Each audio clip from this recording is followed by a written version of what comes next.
নমস্কার। এই কটা জিনিস পিতৃপক্ষের সময় কোনোদিনই কাউকে খেতে নেই, এটা খেয়াল রাখবেন যতদিন আপনাদের পিতৃপক্ষ চলছে।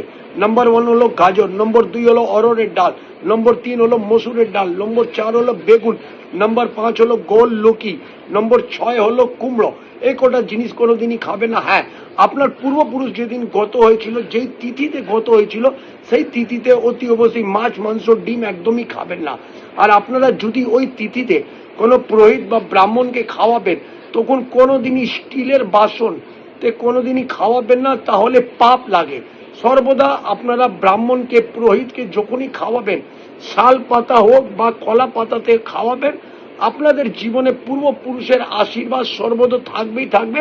তারপর আপনারা তর্পণ দিন, দেখুন আপনাদের জীবন আনন্দময় থাকবে। আপনাদের বাচ্চার জীবন সর্বদা খুব ভালো আর খুশিতে থাকবে। আপনারাও ধন সম্পত্তিতে পরিপূর্ণ থাকবেনই থাকবেন।